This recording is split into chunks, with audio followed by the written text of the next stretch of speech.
Hello and welcome back to The Give and Go. I'm your host Reynoso here with my boy Soltero. What's up, guys? Thumbs up on the stream and 5 stars on Spotify if you love Euros drama. If you love the drama that we've been seeing, the scenes that we've been given as fans of this game, give us a thumbs up on the stream right now because today embody that fully, bro. We got 2 crazy games with Hungary winning in the final minute against Scotland to keep their Euros hopes alive, and Germany coming back from being down against Switzerland to tie that match and then end up topping their group. Switzerland finishes the group in 2nd place, and now Hungary remains as the hopeful 3rd place team in this group. I mean, we got to start, though, with that Scotland-Hungary finish. What a way to end a match. And I'm still in shock, just like Showboat himself, who ended up getting the game winner in basically the last play of the game. Going from right to left, the ball misses Sobo's slide, but it goes to Showboat, who's right there, basically passes it into the back of the net. But the scenes that followed after, I still have goosebumps, man. Like, I just couldn't believe it. I'm in shock right now. What a way. And this is Euros. This has been Euros all summer long so far. We continue to get this crazy drama, bro. Yeah, this was an emotional roller coaster of a game. The way that Esther says, I believe there's a Hungarian in the chat, so that's dope to see. He says, as a Hungarian, this match was an emotional roller coaster because 100%, bro, the back and forth aspect of this game, both teams in the last 15 minutes converting a football match into a fucking basketball game, dude, going back and forth and giving everything. And then you also take into consideration just the emotional impact of the Barnabas Varga injury and I hope what that did to the Hungary team. Please send W's in the chat for Barnabas Varga. We hope that he is okay. Wishing him well. Prayer hand emojis. We are wishing that man well because the scenes were honestly really scary, man. Really scary seeing the entire Hungary team kind of shield him as he got to get carted off the pitch, and just the scenes, the stretcher coming out really slowly and everything. It wasn't good, bro. And it's really disappointing because now the 2nd stream in a row where we're talking about a player receiving a really strong injury in a major tournament. It's like my least favorite thing about these things, bro. You hate seeing an injury, and the way it happened to Varga today, I just hope he's okay, man. Yeah, I don't know what the update is. I hope he's okay. I honestly don't know what happened. They only showed the replay once. I couldn't really get a good picture of what genuinely occurred in that instant. I hope he's okay because, yeah, it just looked horrible, man. Yeah, it didn't look good. It doesn't look like there's any updates yet. I think it's still too soon. I think whenever we find that out, we will report that over to you guys. But for now, just W's in the chat for Varga. And the thing is, I do think that had an emotional impact on this Hungary team because for a while, both teams looked really stunned after that injury happened. And it took some time for them to settle back into the game. But once they did, we just saw an enthralling last 15-20 minutes of this game that was just pure Euros heritage. And once again, I gotta highlight it, man. Like, Hungary had so many chances with Soboslai getting in the box, and honestly, they were the ones that are generating more clear chances than Scotland, but they still couldn't get that final touch. They couldn't get that final finish. And I'm just so thankful. I'm so thankful that at the end of the day, one team won, bro. Yeah. Because if this ended in a draw, I would have felt like I wasted 90 minutes of my life watching this game, dude. Dude, I know. I mean, let's be honest, too. For probably 80 minutes of this game, there was almost no action. Scotland didn't generate a shot until over an hour into the match, and they had doubled the possession over Hungary. How do you not get a shot off if you have a statistic like that? Yeah, sure, Scotland had a lot of the ball, but it was all in the midfield, and it really showed Scotland's weaknesses over this tournament. They virtually have no offense. Oh, no, I think I saw a stat. Scotland has had more bookings / red cards, 6 total, than shots on target, 3 at the Euros. Good Lord. And that's the Scottish experience. You know, I love their heart. I love the passion and physicality that they display, but dude, they can't generate offense. They just can't. They can't get a shot on the ball, and it's disappointing, but it is what we thought this Scotland team would end up being going into this tournament. I was honestly more disappointed and more surprised by Hungary up until that last final minute, and the fact that they were unable to really get a lead and really impose themselves upon this Scottish team. And I was just thinking, man, like, if there was anything to wake up this Hungarian side, like, this has to be it. What happened today? If this doesn't do it, then this Hungary team was genuinely a fluke, bro. Because you just got a last-minute game winner. This is the ultimate momentum pusher. If the footballing gods give you that 3rd place qualification, because they still do need a lot of help. If they end up getting that help and going through, they have to find it in the round of 16, at least to be able to compete against a tougher team and play a tight game. Because if this doesn't do it, bro, emotionally, I don't know what will. Dude, I genuinely thought for a good moment in this game that both teams just wanted to go home. Yeah, I thought that. I was like, oh, they don't want to win this game. Neither team wants this, because if Scotland would have won, they would have definitely been in to the next round with 4 points.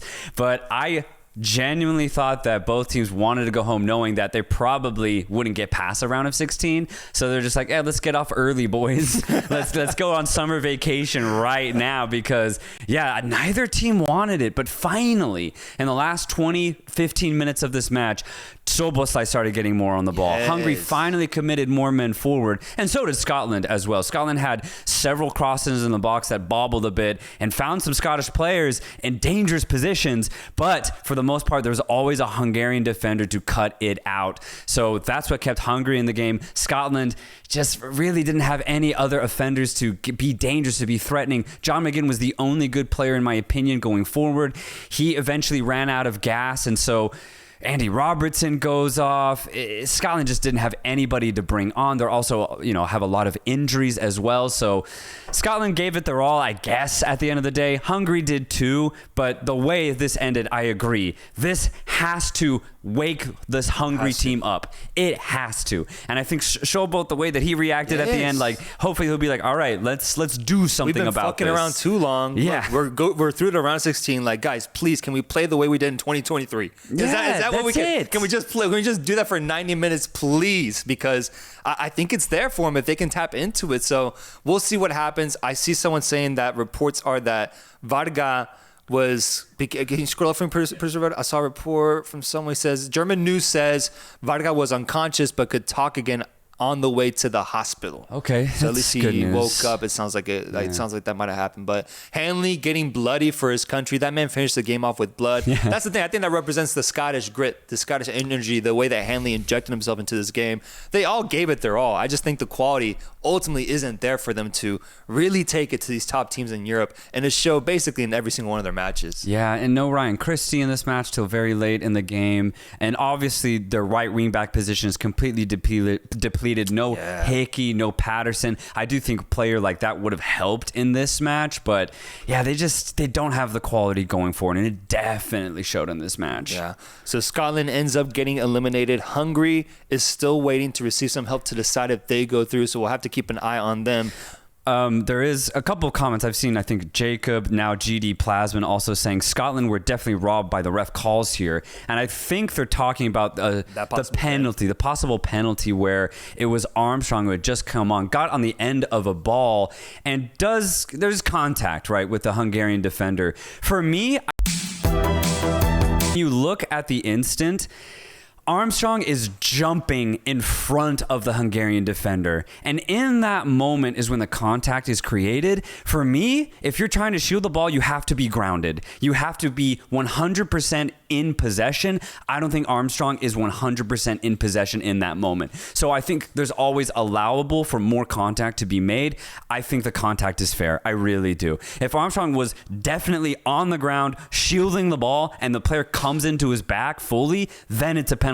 But that wasn't the case in this instance. I think with the cut to commercials, I saw that producer Red accidentally pressed the button. Sorry about the jump scare, folks. Sorry about that. But I think with how physical the game was, I needed it to be much more. I needed to see something way more physical in the box to be convinced, because this whole game was just tug and push the entire time. And he fell down. Yes, I think in another context maybe it gets called, but the way they were getting physical today, I just thought it was another one of those plays on top of already a strong portfolio of physicality throughout 90 minutes. So I didn't think too much about it. Producer Red is hungover, folks. He's hungover now. It's been a week. He's been hungover for a week. He's been hungover for an entire week.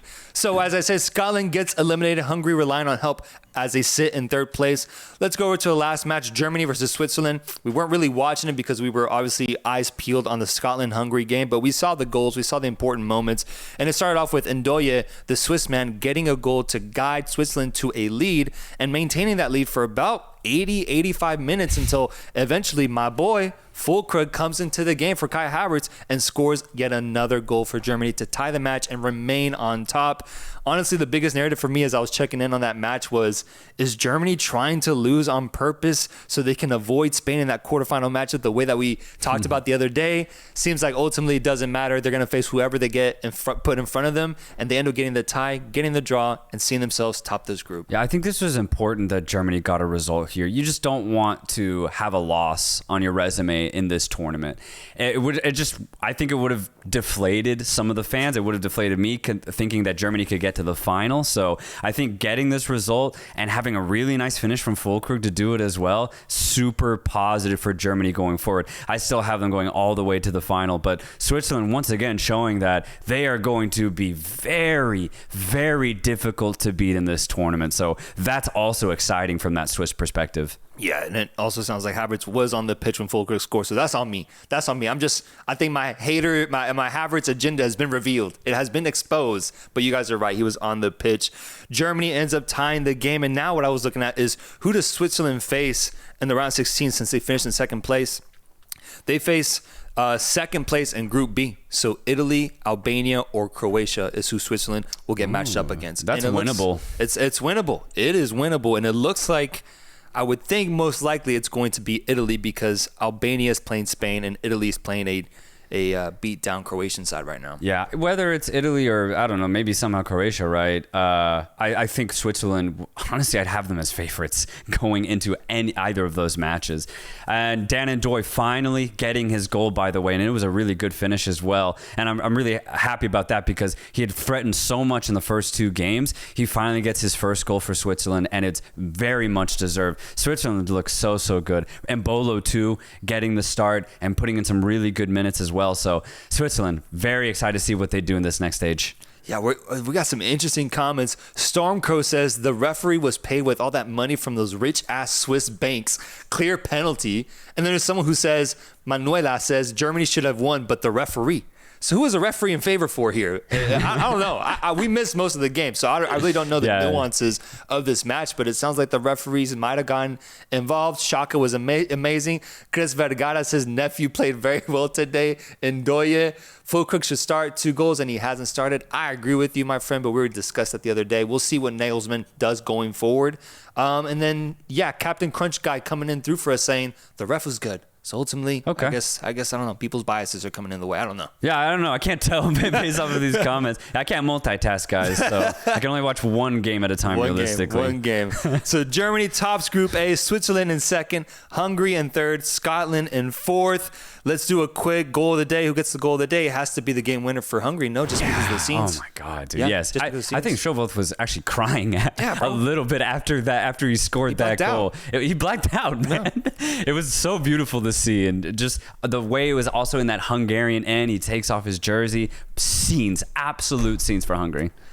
Performance of the day. Who gets the performance of the day? Who's the performer of the day today? Is it one of the Swiss players? Let us know in the chat because we didn't really see it. I think Chad has to decide this one. Let us know, Chad, on this one because from the Scotland-Hungary game, I mean, I like what I saw from Szoboszlai in that last second half. I liked the fact that the guy Szobos got the game winner. You could give it to him also, but it looks like Wirtz was good today. Andrik was good. Füllkrug, Switzerland, Wirtz, man. I guess N'Doye, Szoboszlai, N'Doye. I'm going to trust Chris Vergara on this one, a premium The Give and Go member. I'm going to go with him. He knows his shit, and N'Doye will win the performance of the day. Casper Anderson also saying N'Doye as well. Okay. I like that. We've seen Casper before. I've seen him before. Timo also saying N'Doye. All right, let's go N'Doye. Let's go also N'Doye. love his dribble penetration, so big fan of him. N'Doye wins the performance of the day, and finally the game of the day has to go to Hungary, Scotland, mainly because of the scenes. Easily. And I know this could have not won this award if it was given for the first 80 minutes, but those last 10 minutes made up for it completely, bro. Dude, it really did, man. So different. Because for the 80 minutes of this game, it was honestly kind of ass, but completely made up for it at the end. Completely. Yeah. And that's what I love about football. You really never know when and what is going to happen. Yeah, 100% agreed, dude. All right, match previews real quick because the USA game is in 30 minutes. And I can see Soltero starting to get antsy. I'm getting antsy over here, man. Quick match previews. We got Albania facing off against Spain tomorrow. Albania versus Spain. Spain Spain in first place, Albania in third. Albania needs a victory here to stay in the race for either third or get second place, depending on the Italy-Croatia result. Who wins this match? What's the result? Soltero, what's going to happen? Spain and Albania is what you're saying? Spain. Spain, baby. I mean, if you've seen Spain play at all this tournament, there is nothing inside you that's saying Albania is going to get a result here. Even though Albania's been fun, don't get me wrong, but it's going to be Spain all day. Damn, it's just crazy because Albania needs a result. It sucks that you're facing basically the hottest team in this tournament outside of Germany. Let's see what happens, dude. I'm going Spain on this one as well, and it looks like the chat is going Spain with 77%. 70? Give me Spain more. Wins. Albania at 16, draw at 8. I need 99% on this. Damn. All right, bet. People are tripping on that one. I'm just saying, Spain's already through. Maybe they don't play their best squad. I'd be interested to see that, actually. Maybe it's a third match factor instead of actual quality. All right, last game will be Italy versus Croatia. Italy versus Croatia. Let us know in the chat what you think will happen in this game. Italy on 3 points in second place. Croatia in fourth. Same type of situation. If Croatia wants to stay alive in either third or second, they have to get a result here. 3 points. And Italy also has to get some points out of this because it could get shaky for them in either if Albania ends up somehow upsetting Spain. Yeah, this one is going to be really interesting. I don't know if I can really say there's going to be a clear winner in this one, but Italy have a really good defense. Croatia's offense has been struggling a lot in this tournament. I think I'm going to go Italy gets the result here. Maybe it's a draw, but I'm going to go Italy. I'm just like, bro, is Croatia going to end on 1 point? That's the thing. I don't know if I can like see that happening.